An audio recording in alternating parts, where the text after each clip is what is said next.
வணக்கம் ஃப்ரெண்ட்ஸ், இன்னைக்கு உங்களுக்கு நான் சிக்கன் கசி ஒரு கோழி கசின்னு சொல்கிறாங்க. இது வந்து கோழி ரொட்டின்னு கூட சொல்கிறாங்க மேங்களூரில். இது ஒரு பிரமாதமான டிஷ்ஷுங்க. நான் மேங்களூர் போயிருந்தப்போ இந்த டிஷ்ஷை நான் சாப்பிட்டேன். எனக்கு ரொம்பவே பிடிச்சிச்சு. It's almost like parotta and chicken gravy நம்ம எப்படி சாப்பிட்றோம், நான் அதே மாதிரி தான் இது சாப்பிட்றது. ரொம்பவே பிரமாதமாக இருந்துச்சு. இன்ஸ்டெட் ஆஃப் பராட்டா அவங்க வந்து ரைஸ் ரொட்டி யூஸ் பண்ணுறாங்க. இதுக்கு தேவையான பொருட்கள் அந்த செய்முறை பார்த்துக்கலாம்.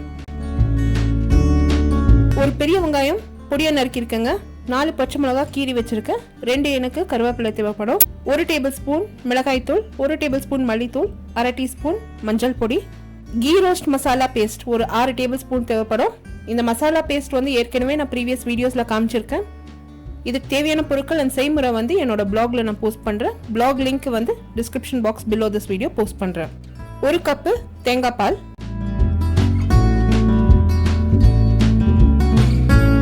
1 கிலோ சிக்கன் நல்லா வாஷ் பண்ணி எடுத்து வச்சிருக்கேங்க. இது வந்து கறி கட் சிக்கன். ஒரு கனமான சட்டி மிதமான தீயில வச்சு இப்போ இதில் வந்து 2 டேபிள் ஸ்பூன் எண்ணெய் அண்ட் 1 டேபிள் ஸ்பூன் நெய் விட்டுருக்கேன். நல்லா இது காஞ்சதும் அதில் வந்து கருவேப்பிலை, வெங்காயம் அண்ட் பச்சை மிளகா வந்து சேர்த்து ஃப்ரை பண்ண போகிறேன். அந்த பச்சை மிளகா வெங்காயம் எல்லாமே லைட்டாக ப்ரௌன் கலர் வர வரைக்கும் ஃப்ரை பண்ண போகிறேன். அந்த கீ ரோஸ்ட் மசாலா வந்து நீங்கள் பல்காக பண்ணி ஒரு பாட்டிலில் போட்டு ஃப்ரிட்ஜில் எடுத்து வச்சுக்கிட்டிங்கன்னா அதில் வந்து பிரியாணி, சிக்கன் சுக்கா, மட்டன் வறுவல் இந்த மாதிரி நிறைய ஐட்டம்ஸ் செய்யலாங்க. இப்போ இந்த வெங்காயம் கொஞ்சம் லைட் பிங்க் கலர் வந்ததும் அதில் வந்து இந்த மிளகாய் தூள், மல்லித்தூள் அண்ட் மஞ்சள் பொடி சேர்த்துருக்கேன். அந்த பச்சை வடை போகிற வரைக்கும் கொஞ்சம் லைட்டாக ஃப்ரை பண்ண போகிறேன். ஜஸ்ட் 1 நிமிஷம் ஃப்ரை பண்ண போகிறேன். இப்போ இதில் வந்து சிக்கனை நான் சேர்த்துக்க போகிறேன்.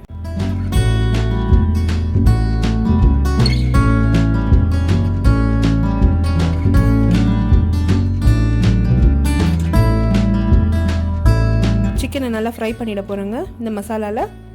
இந்த சிக்கன் வந்து அரை வேக்காடு தான் நான் வேக வைக்க போகிறேன். நம்ம வந்து ஃபுல்லாக வேக வைக்கக்கூடாது. ஏன்னா நம்ம இந்த மசாலா பேஸ்டெல்லாம் சேர்த்து நம்ம சிக்கனை குக் பண்ணும்போது அந்த சிக்கன் இந்த ஃப்ளேவர் டேஸ்டெல்லாம் லூஸ் ஆகிடும். ஸோ ஆன மட்டுக்கும் அரை வேக்காடு ஒரே ஒரு கிளாஸ் தண்ணி விட்டு அரை வேக்காடு இந்த சிக்கனை நல்லா ஃப்ரை பண்ணிவிட்டு வேக வைக்க போகிறேன். இந்த ரெசிபி இன் டீட்டெயில் பார்த்தீங்கன்னா என்னோடய பிளாகில் இருக்குங்க. பிளாக் லிங்க் வந்து about bar below this video post பண்ணுறேன். அப்படி இல்லைனா நீங்கள் I card about this video click பண்ணலாம். The same recipe is also translated and posted in YouTube English. YouTube English ஓட லிங்க் கூட about bar below this video post பண்ணுறேன். அப்படி இல்லைனா ஐ கார்டு about this video நீங்கள் கிளிக் பண்ணலாம். For regular updates என்ன ஃபேஸ்புக்கில் லைக் பண்ணி ஃபாலோ பண்ணுங்கள், இல்லைனா ட்விட்டரில் லைக் பண்ணி ஃபாலோ பண்ணுங்கள். இப்போ பார்த்தீங்கன்னா அந்த சிக்கனில் லைட்டாக உப்பு சேர்த்துருக்கேன். அந்த சிக்கன் கொஞ்சம் நல்லா ஃப்ரை ஆகிடுச்சு. அதில் வந்து இப்போ ஒரு கிளாஸ் தண்ணி விட்டு 5 நிமிஷம் மூடி போட்டு வேக வைக்க போகிறேன். மிதமான தீயில தான் வேக வைக்க போகிறேன். இப்போ ஒரு 5 மினிட்ஸில் அந்த சிக்கன்லேருந்து எவ்வளோ தண்ணி விட்டு வந்திருக்கு பாருங்க. அந்த சிக்கன் ஒரு அரை வேக்காடு நல்லா வெந்திருக்கு. இப்போ இந்நேரத்துக்கு வந்து இதில் நான் அந்த மசாலா பேஸ்ட்டை நான் சேர்த்துக்க போகிறேன். இது ஒரு எக்ஸலண்ட் மசாலா பேஸ்ட்டுங்க, சொல்லவே தேவையில்லை. வெஜிடபிள் கறி கூட நம்ம யூஸ் பண்ணலாம். நிறைய ரெசிபீஸ்க்கு இது யூஸ் பண்ணலாம். இதில் வந்து நிறைய ஸ்பைசஸ் இருக்குது, மிளகாய் இருக்குது, தனியா இருக்குது, கடுகு இருக்குது. ஸோ எல்லாமே இருக்குது. தொட்டு நல்ல ஒரு பஞ்சன்ட் மசாலா பேஸ்ட் இது. இப்போ இதில் வந்து ஒரு 6 டேபிள் ஸ்பூன்ஸ் அளவுக்கு நான் சேர்த்துக்கணுங்க இந்த மசாலா பேஸ்ட். உங்களுக்கு காரம் எவ்வளோ தேவைப்படுதோ அவ்வளோ நீங்கள் பார்த்து நீங்கள் சேர்த்துக்கலாம். அப் டு 1 மந்த் இந்த மசாலா பேஸ்ட்டை ஃப்ரிட்ஜில் எடுத்து வச்சுக்கலாம் நம்ம.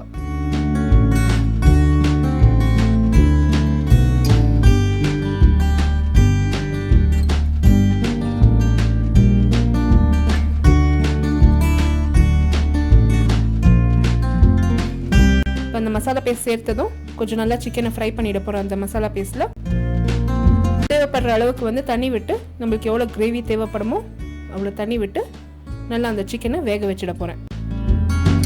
நீங்கள் உப்பு பார்த்து நீங்கள் சேர்த்து அட்ஜஸ்ட் பண்ணிக்கலாம். நான் ஏற்கனவே கொஞ்சம் உப்பு சேர்த்துருக்கேன். ஸோ இப்போ பார்த்து நம்ம உப்பு சேர்த்து அட்ஜஸ்ட் பண்ணோம் அந்த கிரேவியில்.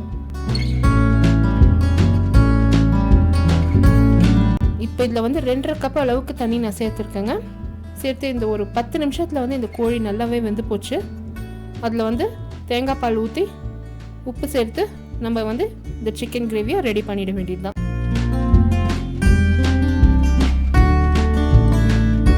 இந்த 10 நிமிஷத்தில் வந்து சிக்கன் வந்து நல்லா குக் ஆயிடுச்சுங்க. இதில் வந்து நான் தேங்காய் பால் விட போகிறேன்.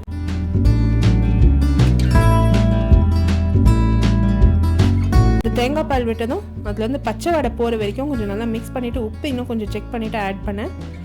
இந்த தேங்காய் பால் சேர்த்ததும் கொஞ்சம் நல்லா மிக்ஸ் பண்ணிவிட்டு ஒரு 2 மினிட்ஸ்க்கு கொதிக்க விட்டாங்க அந்த பச்சை வடையெல்லாம் போகிறதுக்கு.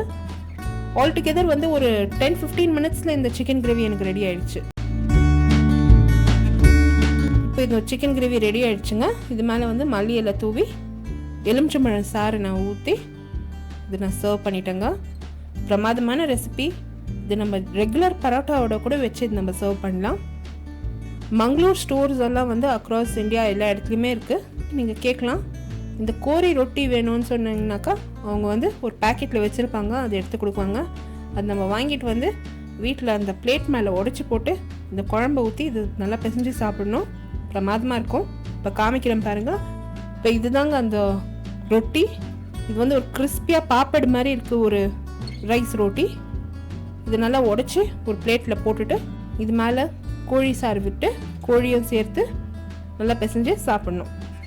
ஒரு 2 மினிட்ஸில் இந்த ரொட்டி நல்லா ஊறிடும். ரொம்பவே பிரமாதமாக இருக்கும். இது ஒரு டிப்பிக்கல் மேங்களூரியன் டிஷ், கர்நாடகா ரெசிபி. கண்டிப்பாக எல்லோரும் ட்ரை பண்ணுங்கள். ரொம்பவே பிரமாதமாக இருக்கும். இந்த ரெசிபி ட்ரை பண்ணிட்டு உங்களோட காமெண்ட்ஸ் எனக்கு போஸ்ட் பண்ணுங்கள். இந்த வீடியோ உங்களுக்கு பிடிச்சிருந்தாக்கா எனக்கு ஒரு தம்ஸ் அப் கொடுத்து சப்ஸ்கிரைப் பண்ணுங்கள்.